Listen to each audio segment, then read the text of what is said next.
There's a moment in life when something breaks inside of you, and the world stops making sense the same way. It's not that you've changed your mind about something specific. It's not that you've read a book or watched a video that suddenly transformed you. It's something more subtle and, at the same time, more brutal. It's as if a finely woven veil, which has always been between you and reality, simply tears.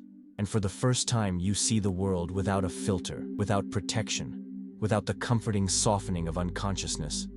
And what you discover in that precise instant is that the world is infinitely heavier than you imagined. Siddhartha Gautama, the man who would later become known as Buddha, lived this in a radical way.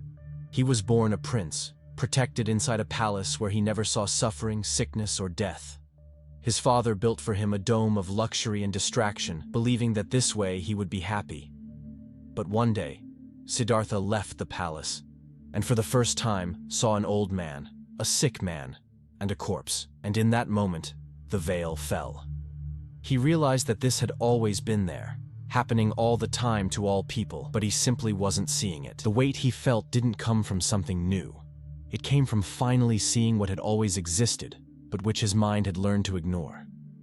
The truth is that consciousness doesn't arrive as relief. It arrives as revelation, and revelation hurts. The more you wake up to reality, the more you realize how much you are living in a kind of collective sleepwalking, repeating patterns without questioning, accepting ready-made narratives, participating in social rituals that make no sense when viewed from the outside. And when you start to see this, when lucidity finally reaches you, what happens is not that you feel better, it's that you feel heavier, because now you carry the weight of knowing. You can't pretend you don't see anymore. You can't participate in the same empty conversations with the same lightness as before. You can't delude yourself with the same distractions that used to work perfectly. Consciousness is not an immediate blessing. It's a burden you need to learn to carry before it transforms into something else. When the veil falls for the first time, the impact is brutal. It's like waking up in the middle of a collective dream and realizing that everyone around you is still asleep, still living inside a narrative you can no longer accept. You look around and see people repeating the same phrases, living the same lives, chasing the same goals, and suddenly all of this seems absurdly fragile, absurdly empty. It's not that you've become superior to them, it's that you simply can't not see anymore, and that's scary. Because for the first time you realize that the life you were living, the life that seems solid and full of purpose, was actually sustained by a series of tacit agreements, of shared illusions, of carefully constructed distractions to prevent you from looking directly at reality. And now that you're looking, now that you're finally seeing, there's no going back. The world is not what you thought it was, and you are not who you thought you were. Many people believe that consciousness brings peace, that when you finally understand things, when you finally see the truth, everything becomes lighter, clearer, easier to deal with. But the truth is that consciousness doesn't relieve, it reveals. And what it reveals, most of the time, is deeply uncomfortable. You start to notice the superficiality of conversations that used to seem important. You start to notice the mechanical repetition of routines that used to give you security. You start to see the fragility of social structures that used to seem solid and eternal. And this is not liberating, at least not at first. At first, this is crushing. Because now you see how much energy people spend trying to keep up appearances. How much effort is invested in building false identities. How much suffering exists beneath each forced smile. And you can't not see anymore. You can't participate in this with the same innocence as before. Clarity doesn't bring comfort, it brings responsibility. When you see clearly, you can't act as if you don't know anymore. And that weighs. Because it's much easier to live in unconsciousness. It's much easier to let things flow without questioning. It's much easier to accept what they tell you without investigating. But when consciousness arrives, when lucidity finally reaches you, you lose that luxury. You lose the ability to pretend you don't know. And that changes everything. Your conversations change, your relationships change, your relationship with work, with time, with the small things of daily life. Everything changes, because now you're seeing without a filter. And seeing without a filter is tiring. It's exhausting. It's as if you've taken off a pair of sunglasses you always wore without noticing. And now the light is too strong, everything is too sharp, and you don't know if you can bear this clarity. And the first thing you notice when consciousness arrives is loneliness. Not the loneliness of being physically alone, but that inner loneliness that's born when you're surrounded by people and yet feel completely disconnected. You're at a party, at a dinner, at a work meeting, and suddenly you realize that nothing being said really matters. The conversations are empty, the laughter is automatic, the interactions are superficial. And you can't participate in this anymore without feeling a kind of deep discomfort, a sensation of playing a role in a theater play you don't want to be in anymore. And the worst part is that you can't explain this to anyone, because if you try, they'll look at you as if you're being arrogant, as if you think you're better than others. But it's not that. It's not arrogance. It's incompatibility. It's the perception that you're growing while your surroundings remain stagnant. And that's nobody's fault, but it hurts. The loneliness that's born from lucidity is not absence of company. It's lack of resonance. It's the feeling that you're speaking a language no one else understands, that you're seeing things no one else is seeing, that you're carrying a weight no one else can perceive. And this isolates you, not because you want to isolate yourself, but because there's simply no space for depth in a world that values superficiality. People want lightness. They want to talk about trivial things, about the weather, about the latest episode of the series, about anything that doesn't require thinking too much. And you even try to participate. You even try to return to that place where these conversations made sense, but you can't, because now you see the emptiness behind them. And that leaves you alone, deeply alone. Not because you're physically isolated, but because there's no one around you who's seeing what you're seeing. And the more you become conscious, the more you notice impermanence. Everything seems fragile. Everything seems temporary. Everything seems about to disappear. The relationships that used to seem solid now seem like fragile constructions, sustained by tacit agreements that could break at any moment. The achievements that used to fill you with pride now seem insignificant, because you know they won't last, that they won't save you, that they won't fill the emptiness that exists inside you. Even your own identity, what you always thought was who you are, now seems like a temporary construction, a narrative you tell yourself, but which has nothing solid, nothing permanent. And that's terrifying. Because if everything is impermanent, if nothing lasts, if everything is in constant change, then what sustains you? What holds you? What keeps you from simply falling apart? Impermanence has always been there. But when you were unconscious, when you were protected by the veil of distraction, you didn't have to deal with it. You could pretend that things last forever. You could believe that relationships are eternal, that achievements are definitive, that your identity is fixed and unchanging. But when consciousness arrives, when lucidity reaches you, you can't sustain these illusions anymore. You see clearly that everything is passing, that everything is changing, that nothing remains. And this generates a deep anxiety, a sensation of emptiness that can't be filled with more achievements, more relationships, more distractions, because now you know that none of this will save you. None of this will give you the security you're looking for. And this is the phase when nothing can sustain the weight of truth anymore. This is the phase when you realize that everything you believed in was, deep down, an attempt to avoid looking at impermanence. And now you can't avoid it anymore. The narratives you told yourself start to crumble. Those comforting stories about who you are, about what you want, about what's right and what's wrong. All of this starts to fall apart. Because consciousness breaks narratives, it exposes contradictions. It shows that you're not as coherent as you thought, that your motivations aren't as pure as you'd like to believe, that your choices aren't as conscious as you imagined. And this is devastating, because these narratives gave you a sense of identity, a sense of purpose, a sense of direction. And now that they're crumbling, you're left without ground. You're left not knowing who you are, not knowing what you want, not knowing where you're going. And this generates confusion. This generates loss of meaning. This generates a sensation of emptiness that seems impossible to fill. But the interesting thing is that this emptiness, as painful as it may be, is necessary. Because it's precisely this emptiness that opens space for something more true to emerge.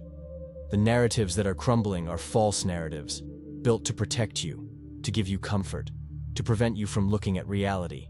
And now that they're falling, now that you're seeing the contradictions, now that you're noticing the illusions, you have the chance to build something more solid, something more authentic, something that doesn't need so many layers of protection to sustain itself. But to get there, you need to cross through the emptiness. You need to endure the confusion. You need to bear the weight of mourning for lost illusions. And this is not easy. This is not quick. This requires courage. And while you're going through this process, while you're dealing with the collapse of your narratives, something else happens. You start to feel other people's pain in a way you've never felt before. Consciousness doesn't just expand your perception of yourself, it expands your perception of the world. And this means you start to notice the suffering around you with disproportionate intensity. You see the pain in someone's gaze who's smiling. You feel the anguish behind a casual phrase. You notice the silent despair that people carry without ever talking about it. And this weighs. Because you can't do anything. You can't save anyone. You can't take away others' pain. You can only feel. And feeling the pain of the entire world is almost unbearable. This hypersensitivity is not weakness. It's not emotional fragility. It's expansion of perception. The more lucid you become, the more you realize that everyone is suffering in some way, that everyone is carrying some invisible weight, that everyone is trying to survive the best way they can. And this changes the way you see people. You stop judging. You stop criticizing. You stop demanding that others be different from what they are, because now you see that they're doing the best they can with the tools they have. And this generates a deep compassion, but also an immense tiredness, because you can't carry everyone's pain. You need to learn to feel without dissolving in what you feel. You need to learn to have empathy without losing yourself in empathy. And this is one of the most difficult lessons of consciousness. And while you're dealing with all this sensitivity, you also start to notice something disturbing. The world around you is running on autopilot. People are living mechanically, repeating patterns without questioning, following scripts that were written by other people, accepting everything without investigating. And for those who've awakened, for those who've started to see, this becomes visible and suffocating. You realize that most people aren't really living. They're just surviving. They're just following the flow. They're just doing what's expected. And this is not judgment.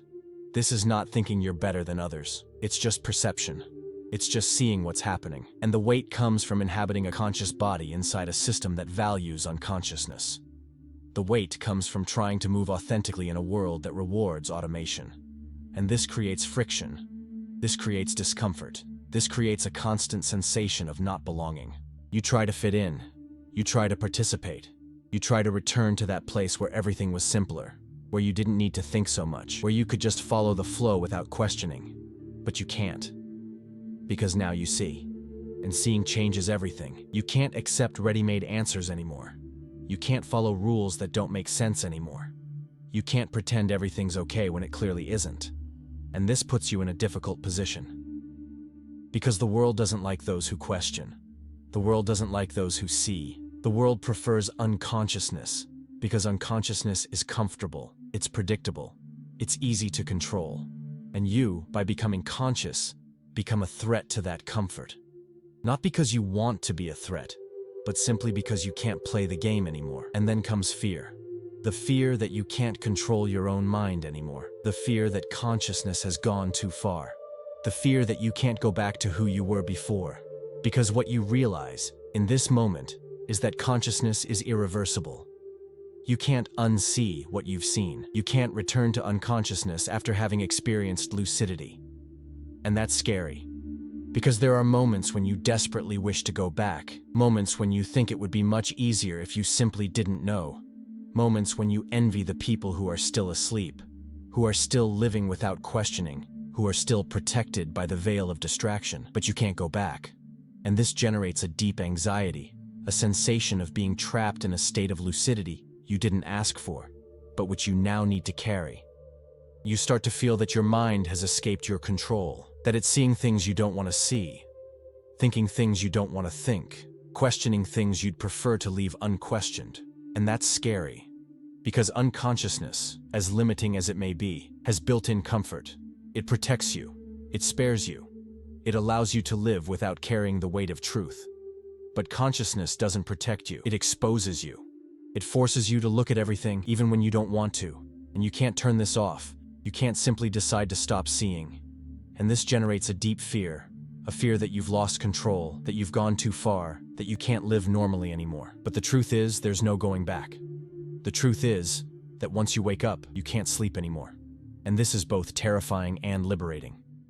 And while you're dealing with all of this, something else happens. You start to look back. You start to see all the times when you were superficial, selfish, unconscious. You start to notice all the moments when you hurt someone without realizing it. All the moments when you acted automatically. All the moments when you participated in the same game that now bothers you so much. And this generates shame. A deep shame, a retroactive shame, a feeling that you should have known better, should have seen earlier, should have acted differently. If you're enjoying this content, you might also like our exclusive material that's in the first pinned comment. And this shame weighs. Because now you're seeing your past with a clarity you didn't have before. And this clarity illuminates all your flaws, all your contradictions, all your limitations. But this shame, as painful as it may be, is necessary. Because it's the ego being confronted with truth. It's the ego realizing that it's not as special as it thought, that it's not as conscious as it would like to believe, that it also participated in collective unconsciousness for a long time. And this is humiliating, but it's also liberating. Because when you realize that you were also unconscious, when you realize that you also made the same mistakes that now bother you in others, you stop judging. You stop placing yourself above. You stop thinking you're better than others just because now you realize that consciousness doesn't make you superior, it just makes you more aware, and this changes everything. And then comes the emptiness, an existential emptiness that nothing fills. You realize that nothing satisfies you anymore. The entertainment that used to distract you now seems empty. The consumption that used to give you pleasure now seems meaningless. The external validation that used to sustain you now seems irrelevant. Everything loses meaning. And this is not depression. This is not giving up. This is opening. It's the space that emerges when you stop filling life with things that don't matter. It's the emptiness that appears when you finally stop running. Stop distracting yourself. Stop trying to escape. And this emptiness is scary because you don't know what to do with it. You don't know how to deal with it. You don't know if you can bear to be alone with it. But the truth is that this emptiness doesn't need to be filled. It needs to be felt. It needs to be crossed through, because it's in this emptiness that something new can emerge. It's in this emptiness that you finally have space to hear your own voice, to realize what really matters, to understand what you really want. But to get there, you need to endure the emptiness without trying to escape from it immediately. You need to bear the sensation that nothing makes sense without trying to force an artificial meaning. You need to trust that, if you simply remain there, if you simply feel what needs to be felt, something true will emerge. And this requires patience, this requires courage, this requires a willingness to be uncomfortable for an indefinite time. And while you're dealing with this emptiness, you also notice something else: responsibility. The responsibility of knowing what you know. Because when you see better, when you see more clearly, you can't act as if you don't know anymore. You can't participate in toxic dynamics pretending you don't notice. You can't say empty things pretending they have weight. You can't make unconscious choices pretending you're not choosing. Lucidity demands coherence. It demands that you live according to what you see. And this is tiring. Because it would be much easier to simply pretend you don't know, simply act like everyone else acts, simply follow the flow without questioning. But you can't do that anymore, because now you know. And knowing puts you in a position of responsibility. This responsibility weighs. Because it demands constant presence. It demands integrity even when it would be easier to lie. It demands authenticity even when it would be more comfortable to hide. And this is exhausting. Because you can't live on autopilot anymore. You can't simply follow the script they gave you. You need to think about every word, every choice, every action. You need to constantly ask yourself if what you're doing is aligned with what you know. If what you're saying is in accordance with what you see. And this is noble. This is important, but this is also tiring, because there's no rest, there's no pause, there's no moment when you can simply relax and let things flow without thinking. And this responsibility extends to relationships, because now you don't accept superficial dynamics anymore. You don't accept empty conversations anymore. You don't accept bonds that require you to nullify yourself to belong. But at the same time, you don't want to isolate yourself. You don't want to be alone. You want to connect, you want to belong, you want to feel part of something. And this creates a deep tension, because you realize that most people still live in superficiality, still value masks, still prefer convenience to authenticity. And you can't participate in this anymore. But you also don't want to distance yourself from everyone. So you remain in this uncomfortable place, trying to find a balance between honesty and belonging, trying to stay authentic without being rejected, trying to connect without betraying yourself. And what you discover is that this balance is almost impossible, because authenticity scares people. Honesty makes people uncomfortable. Depth pushes people away. And you realize that, to connect, you would have to nullify yourself a bit. You would have to hide parts of yourself. You would have to pretend you're less than you are. And this is unacceptable, because you don't want to live inauthentically anymore. You don't want to wear masks anymore. You don't want to pretend anymore. But at the same time, you don't want to be alone. And this tension is one of the hardest things to deal with when you're conscious, because you're trying to find people who can truly see you, who can bear your depth, who can connect without demanding that you nullify yourself. And these people are rare, very rare. And then comes frustration, the frustration of seeing something with clarity, but not being able to translate it into words that make sense to those who haven't seen yet. You try to explain, you try to share, you try to make others see what you're seeing, but the words don't reach, the words don't arrive, the words can't capture the experience of consciousness, and this leaves you isolated, because you carry truths that don't fit in common conversations. You notice things that can't be explained in simple sentences. You see nuances that get lost when you try to verbalize them. And this is lonely, because there's no one to share what you're seeing with. There's no one who understands.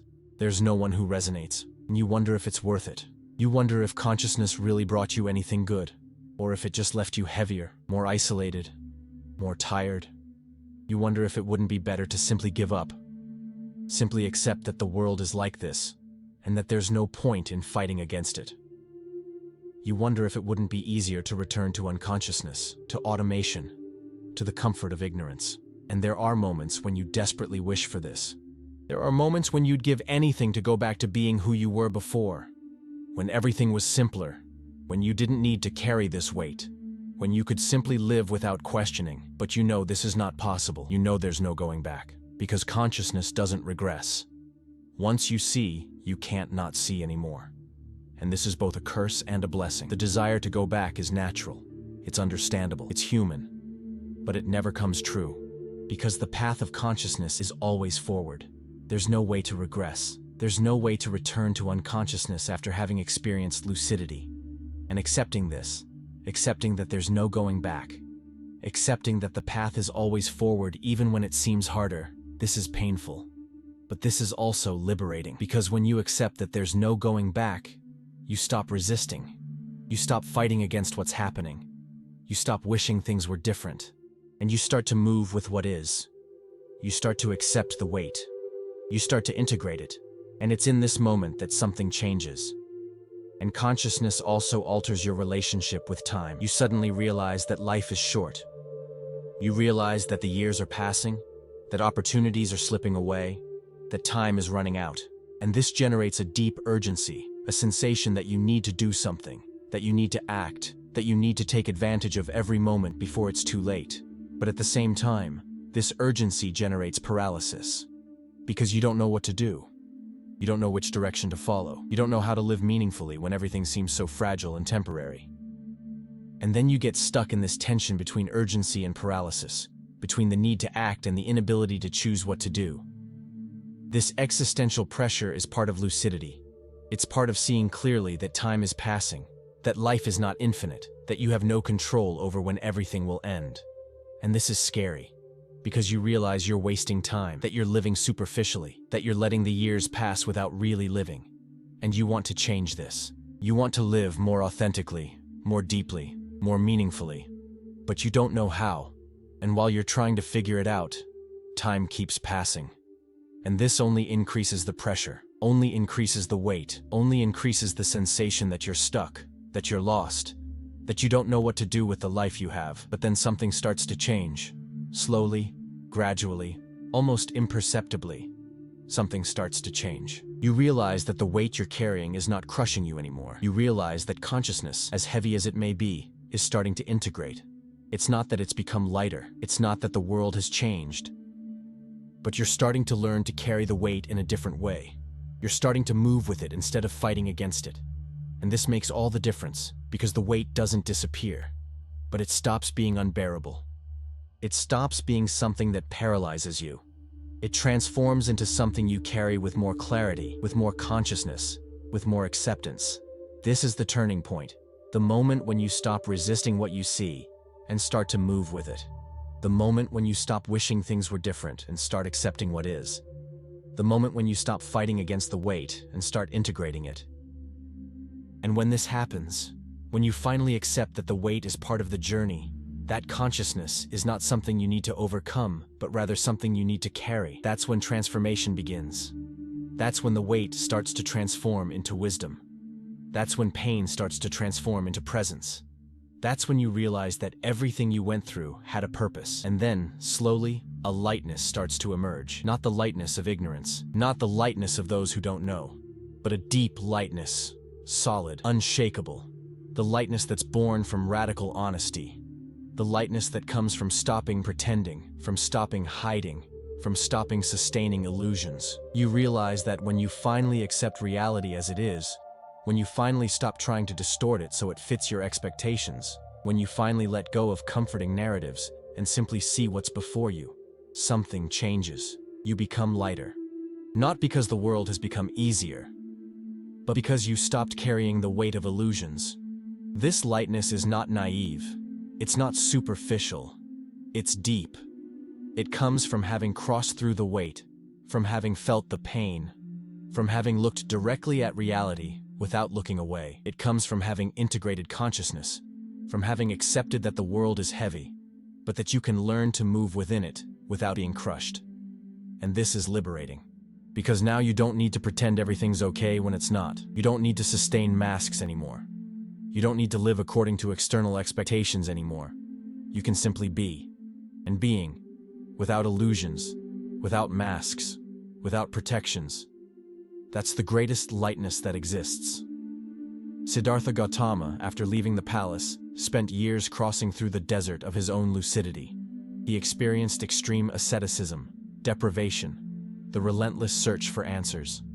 He saw the world suffering. He felt the weight of impermanence. He experienced loneliness, confusion, emptiness. But he didn't give up. He continued. And when he finally sat under the Bodhi tree, when he finally stopped fighting and simply accepted what was, he found peace. Not the peace of ignorance, but the peace of someone who crossed through the weight fully integrated. The peace of someone who saw everything and still chose to remain. The peace of someone who understood that consciousness, when mature, is no longer a burden, it's freedom. And this peace is possible for you too. Not because the world will become lighter, not because suffering will disappear, but because you'll learn to move within it differently. You'll learn to carry the weight without being crushed by it. You'll learn to see reality without losing yourself in it. You'll learn to be conscious without being consumed by consciousness. And when you get there, when you finally integrate everything you saw, everything you felt, everything you went through, you'll realize that the weight had a purpose, that the pain had meaning, that everything you carried transformed you into something deeper, more solid, more true. True peace is not absence of pain. It's not absence of weight. It's the ability to remain whole even when everything weighs. It's the ability to be authentic even when it isolates you. It's the ability to see clearly even when it hurts.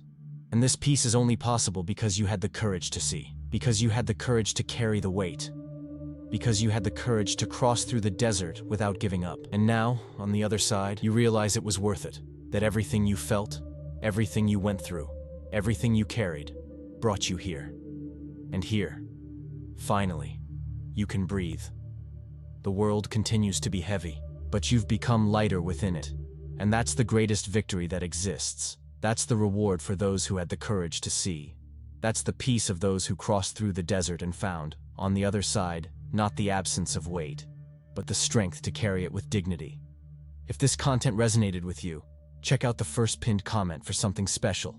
See you in the next video.